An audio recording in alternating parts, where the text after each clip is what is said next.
ఈ లెసన్లో ఐపీఏ అంటే ఇంటర్నేషనల్ ఫోనెటిక్ ఆల్ఫబెట్ గురించి తెలుసుకుందాం.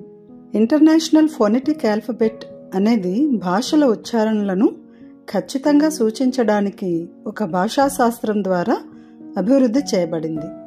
దీని ప్రధాన ఉద్దేశం ఒక భాషలో ప్రతి ప్రత్యేక ధ్వనికి ఒక ప్రత్యేకతను అందించడం.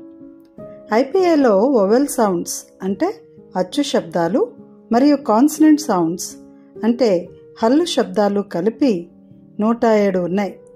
ఏ భాషలో కూడా ఈ మొత్తం 107 ఐపీఏ సౌండ్స్ని వాడరు. ఇంగ్లీష్లో అయితే 44 శబ్దాలు ఉపయోగిస్తారు. అసలు ఇంటర్నేషనల్ ఫోనెటిక్ ఆల్ఫబెట్ ఎందుకు అని ఆలోచించినట్లయితే పదాలను ఎలా ఉచ్చరించాలో తెలుసుకోవడానికి ఇది ఉపయోగపడుతుంది. అంటే ఆ పదాన్ని ఎలా మనం ప్రొనౌన్స్ చేయాలి అని తెలియచేయటానికి ఇది ఉపయోగపడుతుంది. అంతేకాదు ఫోనెటిక్స్ గురించి సరైన అవగాహన మనకి కలుగజేస్తుంది.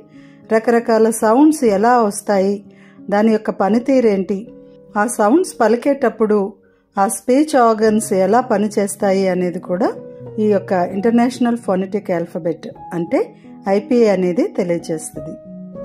అసలు సౌండ్ గురించి తెలుసుకుందాం. Sounds are the basic building blocks of spoken language. Sounds అంటే మాట్లాడే భాష యొక్క ప్రాథమిక నిర్మాణ వస్తువులు. సౌండ్స్ అనేవి హ్యూమన్ స్పీచ్ ఆర్గన్స్ ద్వారా ఉత్పత్తి చేయబడిన ధ్వని తరంగాలు.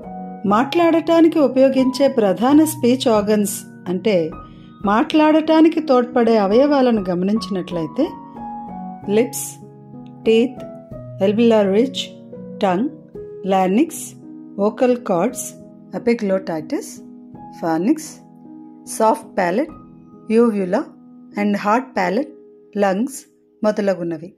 ఇవన్నీ మాట్లాడటానికి ఉపయోగించే స్పీచ్ ఆర్గన్స్. ఈ పిక్చర్ని గమనించినట్లయితే వోకల్ కార్డ్స్ గురించి ఊపిరితిత్తుల ద్వారా విడుదలయ్యే గాలి గొట్టం ద్వారా పైకి వచ్చి స్వరపేటిక వద్ద మొదట చేరుకుంటుంది. తర్వాత ప్యాలెట్ గురించి చూద్దాం. నోటిలో ఉన్న పైభాగాన్ని ప్యాలెట్గా పిలుస్తాము. పై పంటిని ఆనుకుని ఉన్నటువంటి గట్టి భాగం అంతా హార్డ్ ప్యాలెట్ అయితే దాని వెనుక ఉన్న భాగం సాఫ్ట్ ప్యాలెట్గా పిలువబడుతుంది. తర్వాత టీత్ గురించి చూద్దాం. స్పీచ్ ఆర్గన్లో టీత్ కూడా ప్రధానమైనది. కొన్ని సౌండ్స్ని పలకడానికి టీత్ని ఉపయోగిస్తాము. తర్వాత టంగ్, నాలుక గురించి చూసినట్లయితే స్పీచ్ ఆర్గన్స్లో అతి ముఖ్యమైనది నాలుక అని చెప్పవచ్చు. ఎందుకంటే నాలుక అనేక రకాల కదలికలను కలిగి ఉంటుంది. అలాగే స్పీచ్ ఆర్గన్స్లో లిప్స్ కూడా ప్రధానమైనవి. లిప్స్ కూడా అనేక రకాల కదలికలను కలిగి ఉంటాయి. ఇప్పటి వరకు స్పీచ్ ఆర్గన్స్ గురించి తెలుసుకున్నాము.